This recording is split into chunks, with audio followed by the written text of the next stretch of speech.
你看那个五片那个叶片是有弧度的呢，有的就把那个水管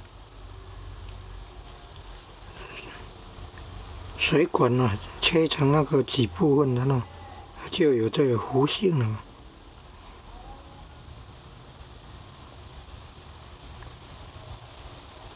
你看底下也是这样，靠那个圆圈的，靠那个外围的，靠那个圆圈外围的就是有缝隙，水进去然后从这边出来。